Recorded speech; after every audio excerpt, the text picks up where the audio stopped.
जय जिजाऊ जय शिवराय. मी उमेश शिवगण मराठी साम्राज्य या यूट्यूब चॅनलवरती तुम्हा सर्वांचं सहर्ष स्वागत करतो. कुणबी समाजोन्नती संघामार्फत बलिप्रतिपदेला बळीपहाट कार्यक्रमाचे आयोजन करण्यात येते. त्यावेळी कुणबी विवाहाच्या माध्यमातून समाज प्रबोधनात्मक तसेच समाजातील अनिष्ट रूढी प्रथा परंपरेच्या विरोधात जागृती केली जाते. यावेळी बहुजनांचा राजा सम्राट बळीराजा यांचा सत्य इतिहास सांगण्यात येतो. त्याचा व्हिडिओ आपल्या मराठी साम्राज्य या यूट्यूब चॅनलवर आहेच, तो सर्वांनी जरूर पाहावा. सम्राट बळीराजाचा सत्य इतिहास सादर केल्यानंतर संघर्ष जगण्याचा हा प्रबोधनात्मक व मनोरंजनात्मक कार्यक्रम सादर करण्यात आला. समाजातील विधवा स्त्रियांच्या जीवनात खडतर प्रवास असतो, त्यामुळे महाराष्ट्र शासनाने विधवा प्रथा बंदचा आदेश दिला. तो समाजात कितपत पाळला जातो? आमदार खासदारांनी खऱ्या विकासाची म्हणजे शिक्षण, आरोग्य, रोजगारी यांची कामे न केल्यामुळे एखाद्या खेड्याचे किती नुकसान होते, तसेच सामान्य घरातील लोकांचे जीवन कसे असते, एक स्त्री भक्कम असल्यावर समस्यांना कशी सामोरे जाते आणि विजय मिळवते, गरिबीची जाण असलेला एकलव्य कसा मोठा होतो आणि स्वतःसोबतच गावचं नाव कसं उंचावतो, या सर्वांचं उत्तम सादरीकरण कुणबी युवाने केले आहे. या व्हिडिओचे अर्ध्या तासाचे एकूण 5 भाग करण्यात आले. 4था भाग आता आपण या व्हिडिओमध्ये पाहणार आहोत. धन्यवाद.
कसं पुसून मी मला नाही माहिती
बाबाच्या चित्ताला अगदी दे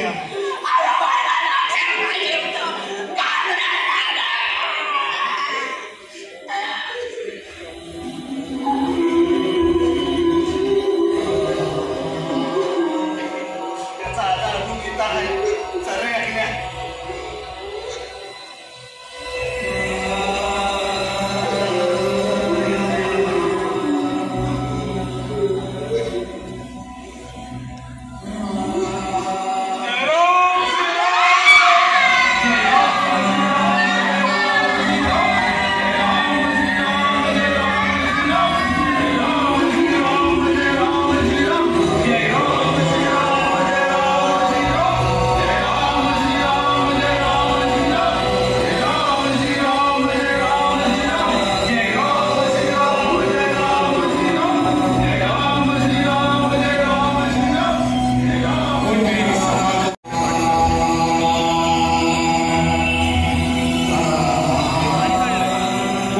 समाजोन्नती संगममुळे संलग्न कुंडी युवा मुंबईकडे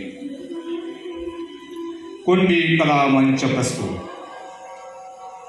संघर्ष जगण्याचा लक्ष वेळ एकलव्याच्या ध्येयपूर्तीचा लेखक युवराज संतोष, दिग्दर्शक सुभाष गोदा, सहदिग्दर्शक विनेश माटक, संगीत सुरेश गोरवे, प्रकाश योजना सचिन किरण, सूत्रधार शैलेश कावणकर, व्यवस्थापक उमेश जोशी, अमय काबरे, अक्षय रामाणे, संकल्पना माधव कांबळे, सुनील गावडे, विजय भोसलेकर.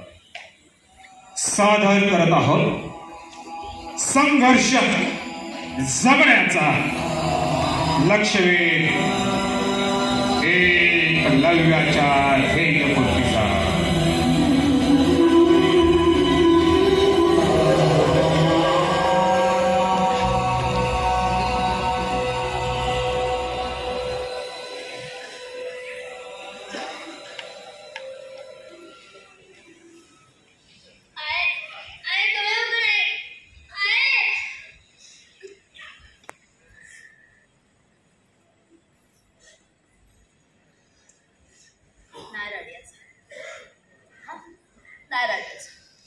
आता असं रडत नाही बसायचं. या नीतीनं माझ्या संसाराचा खेळ खंडोबा केला काय? तर याच नियतीला एक दिवस माझ्या समोर झुकवून दाखवेन मी.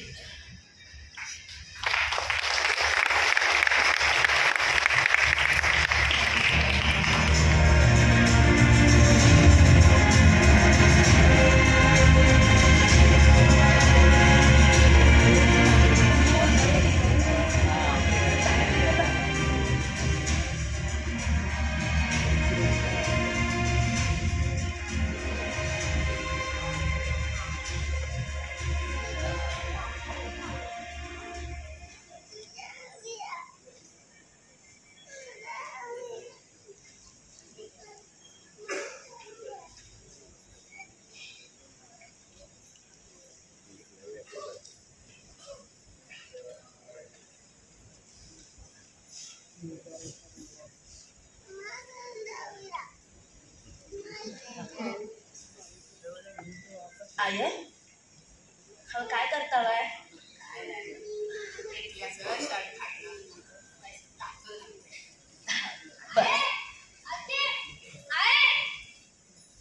बाबा सांगावला किती खेळायचा.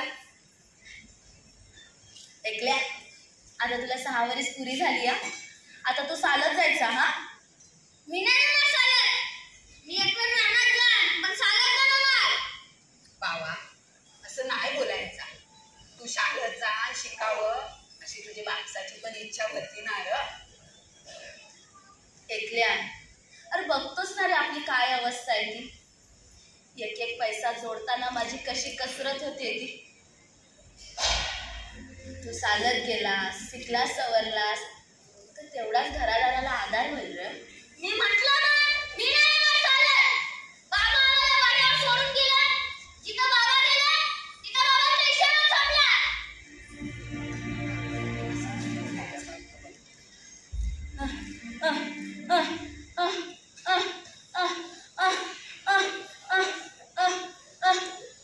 विषय संपला. सपाट संपला. विषय संपला होय तुझा. यासाठी तुला खाया पिया घालतं काय? नाही साहो, नाही साहो माझ्या नजरे समोरनं. मला काय होत नाही, काय होत नाही मला. ह्याला नाहीसा कर. एकतर हा घरात राहत, नाहीतर मी नाहीसा कर. बाय झाडाला त्रास देऊ नको. बाय कोण आहेस तू? आमचा भाऊ सांगलाय काय? भाऊ आमचा काय चुकला काय?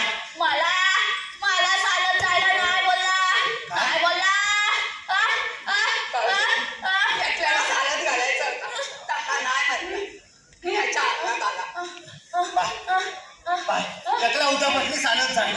जाशील ना त्याला? पण आजोबा अरे जाशील म्हणून सांग. बापूला बापल्याच्या बापूला जा उद्यापासून चालत जाईल. बाय बाय आम सोड. पाणी आम सोडलो.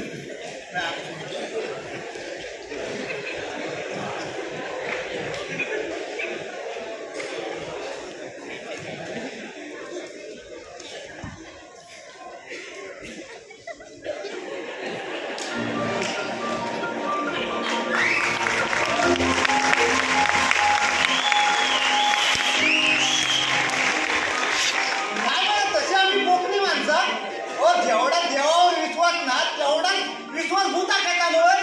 हे बघा आजपर्यंत शेकडो भूता कोणाच्या नाही अंगाच्या हातीत पाहिली मी.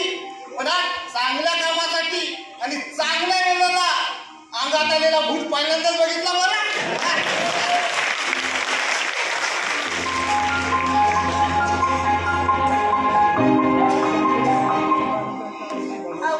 शेवटी मी तुमच्या तालमीत शिकलेली.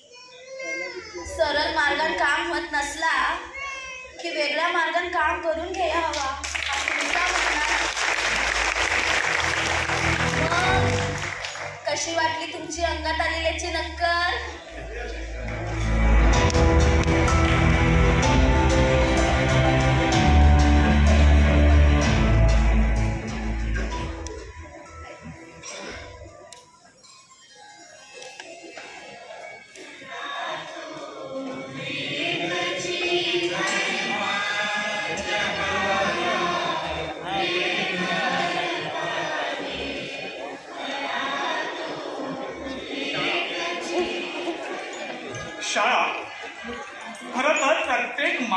दृष्टीला संस्कारात्मक दिव्य दृष्टी बहाल करणारा एक मुक्त विद्यापीठ. डॉक्टर बाबासाहेब आंबेडकरांनी लिहिलेलं संविधान 26 जानेवारी 1950 साली संबंध देशात लागू करण्यात आलं आणि खऱ्या अर्थानं वाढीव वस्त्यांवर, दूरवरच्या पारांवर गुलामा समान वागणूक मिळणाऱ्या माणसाला माणसात आणण्याची प्रक्रिया याच शाळा नावाच्या वर्गातून सुरू झाली. बरं, माझ्या शाळेतली मुलं अजूनही आली नाहीये. आली माझ्या वर्गातली मुलं सुद्धा आली. अरे बापरे, 1 2 3 4 मंडळी, हा निव्वळ योग आहे. बरं, तात्यारावांनी आणि सावित्रीमाईंनी सुरू केलेल्या महाराष्ट्रातल्या शाळेत जशी मुलींची संख्या जास्त, तशीच रत्नागिरीतल्या छोट्याशा तालुक्यात आणि छोट्याशा खेड्यात चालू केलेल्या माझ्या शाळेत सुद्धा मुलांपेक्षा मुलींची संख्या जास्त. प्रगती होईल असं वाटतंय. काय मग, हजेरी देणार ना सगळे? नक्की. चला, सुनीता, अनिता, मनीषा, नीता. अरे वा, सगळे आले. कोणी राहिलं नाही? नक्की? अरे मोठा म्हणून काय करशील? बामणाच्या म्हशी राखशील ना? बाबा असं नाही राहायचं. चल बघू.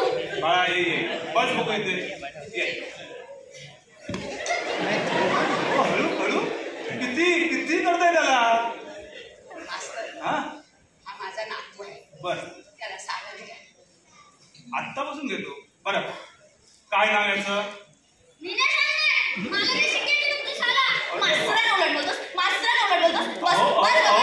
राहून दे. पहिल्या दिवशी मुलं अशी आवडतात. तुम्ही सांगा बघ, काय नाव याचं? एकलव्य शंकर गावडे. एकलव्य शंकर गावडे. बरं, जन्मतारीख?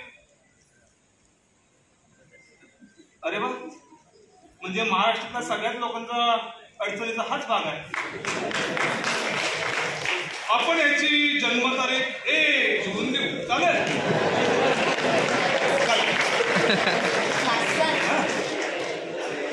त्याला चांगला शिकवा नक्की. आणि चुकून माकून जर यांना अभ्यास नाही ना केला, चांगला चेचून काढा. आता गप्प बसतोस का? मला वाटतं काही वर्षात या शाळेचे मुख्याध्यापक ह्यांना करायला हरकत नाहीये. बरं, या मी शिकवतो. हा, त्याला व्यवस्थित.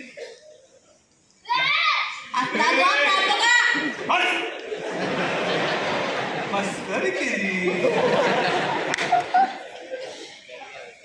बरं मुलांनो, तुम्हाला ठाऊक आहे का, आपल्या शाळेत हा जो नवीन विद्यार्थी आहे ना, एकलव्य, ह्याची गोष्ट कोणाला माहिती आहे? कुणालाच नाही. काय रे एकलव्य, तुला तरी ठाऊक आहे का तुझ्या नावाची गोष्ट? नाही. चला, तर एकलव्याची गोष्ट मी तुम्हाला सांगतो आज. तर एकलव्य हा महाभारतात होऊन गेलेला भिल्ल जातीचा अत्यंत उत्तम असा धनुर्धारी. पण आपण सर्वोत्तम धनुर्धारी व्हावं म्हणून हा एकलव्य एके दिवशी कौरव पांडवांचे गुरु द्रोणाचार्य यांच्याकडे शिष्यत्व मागण्यासाठी गेला. मग ह्या द्रोणाचार्यांनी काय केलं ठाऊक आहे? मी फक्त हस्तिनापुरातल्या क्षत्रिय युवराजांना शिक्षण देतो असं सांगून त्याने त्याला माघारी पाठवलं. शिकला ना? नाही. कशी शिकला? हा एकलव्य जंगलात आला. त्यांनी द्रोणाचार्यासारखाच हुबेहूब मातीचा पुतळा बनवला, त्याला आपलं गुरु मांडलं आणि असा सराव केला की एके दिवशी हाच एकलव्य सर्वोत्तम धनुर्धारी झाला. एके दिवशी हेच द्रोणाचार्य आपल्या कौरव पांडवांना घेऊन त्या जंगलात आले, तेव्हा ह्या एकलव्याची धीर पाहून ते सावून त्याने त्याच्या गुरुचं नाव विचारलं आणि एकलव्याने सांगितलं, माझ्या गुरुचं नाव बाबा द्रोणाचार्य आहे. आता द्रोणाचार्याचा आवडता शिष्य हा अर्जुन. माझ्या शिष्यापेक्षा कोणीही सर्वश्रेष्ठ ठरू नये म्हणून ह्या द्रोणाचार्याने एकलव्याला गुरुदक्षिणेच्या रूपात त्याचा उजवा अंगठा कापून मागला. पण गुरुजी, द्रोणाचार्यांनी असं नको करायला हवं होतं. अरे बाप, एवढा वेळ शांत राहणारा आमचा एकलव्य सुद्धा आता बोलू लागला. बरं बाळानो, एक गोष्ट नेहमी लक्षात ठेवा. जेव्हा जेव्हा शिकून तुम्ही खूप मोठे व्हाल ना, तेव्हा तेव्हा ह्या समाजातले प्रस्थापित द्रोणाचार्य तुमच्या बौद्धिकतेचा अंगठा कापण्यास नेहमी सज्ज असतील. आणि म्हणून तुम्हाला असं शिकायचं आहे ज्या शिकण्याची शिकार आयुष्यात कोणीही करणार नाही. म्हणून तुम्ही माझ्याहून म्हणणार ना, अ म्हणजे आ म्हणजे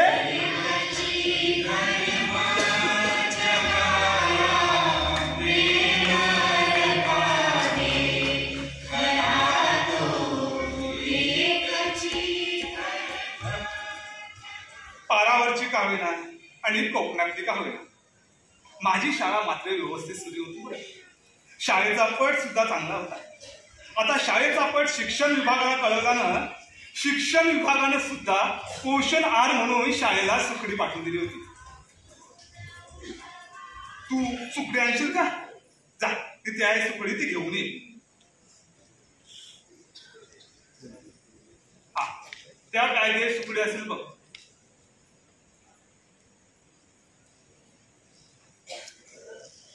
बरं, नको नको नको, ती गोंड खूप मोठी आहे, तुझ्यानं कापली जाणार नाही.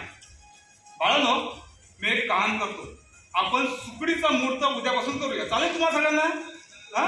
गोड गोड सुकडी सगळ्यांना आवडेल, पण त्यासाठी तुम्हाला दररोज शाळेत यावं लागेल. चालेल ना? हा, बघा, आता मला माझ्या कामासाठी तालुक्याला जावं लागेल. तोपर्यंत तुम्ही सगळेजण घरी जायचं आणि दिलेला गृहपाठ घरी जाऊन करायचा. मला मोठं व्हायचंय ना? नक्की ना? मग हा सगळ्यांनी या.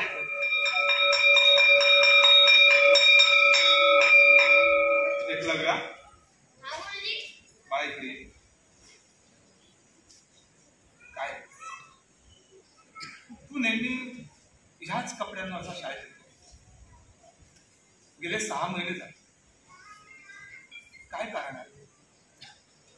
माझ्याकडे शाळेत जाण्यासाठी एकच जोड कपड्याचे. असं घरात गेल्यावर आजी कपडे धुतात आणि सकाळी सुकल्यावर कपडे मी घालत परत शाळेत येतात. तुझ्या घरी कोण कोण असतात? मी, माझी आई आणि माझी आजी. आई रस्त्यावरची मोलमजुरी करते आणि आई घरची कामं. तुझे बाबा काय करतात? आई म्हणते माझे बाबा देवाकडे गेले काय? आणि आजी सांगते माझे बाबा खूप पुण्यवान होतं म्हणून त्यांना देवानं बोलवून घेतलं.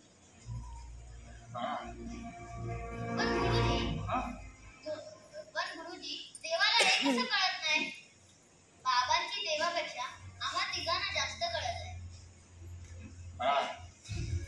सगळ्यात प्रश्नांची उत्तरं आपल्या भाषेत असतात.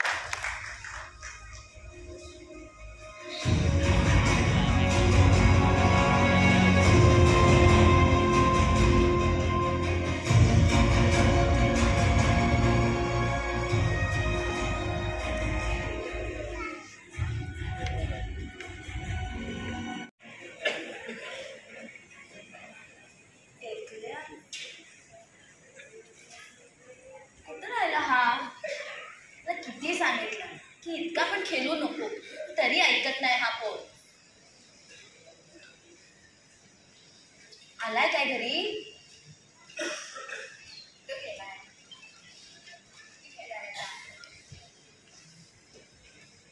मी बघून येता. हा, मी बघून येता.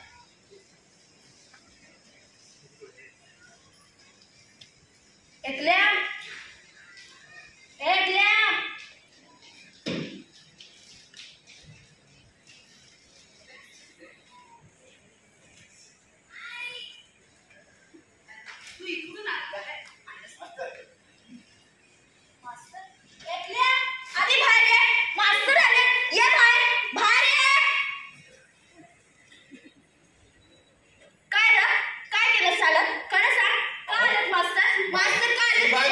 तोंडाचा पट्टा बंद कर. तोंडाचा पट्टा बंद कर. मास्तर आले अधिकारी बसायला घेतली त्याला.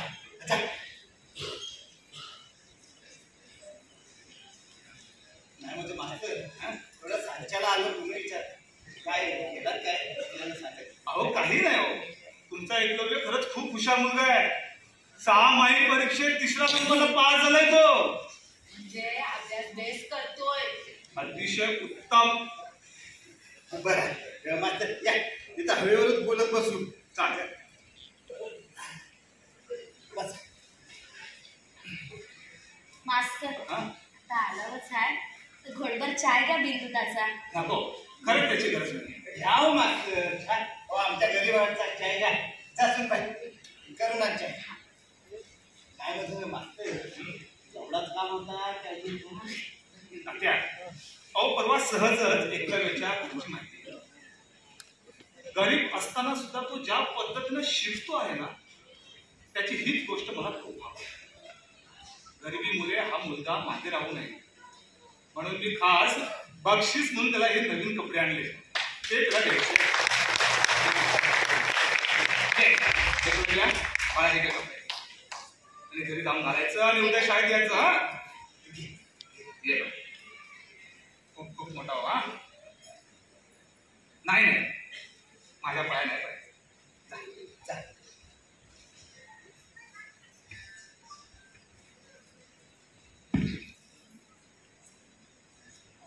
हा नाही म्हणजे एवढाच काम होतं. हो एवढंच. घ्या मास्तर चाय घ्या. आमच्या गरिबी घरचा बिन दुधाचा चाय. अहो सवय झाली मला ह्या गोष्टीची आता. हो मास्तर गरिबीत बुडालेल्या सुदामाला त्यानं कृष्णाला दिलेलं मुठभर पोवर त्याला गरिबीतून बाहेर काढायला पुरेसे झाले. बरं झालं.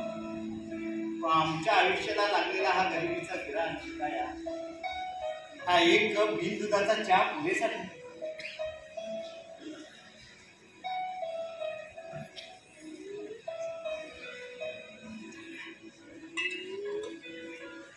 तात्या, अहो खूप छान बोलतात. मला वाटतं शिक्षक झालो म्हणजे आम्हाला सगळं काही, पण तसं नाही बरं. पुस्तकी ज्ञानापेक्षा सुद्धा व्यवहारातलं ज्ञान हे जास्त महत्त्वाचं. या. मला ते कपडे राहू दे तसे. तू जसा आहेस तसाची.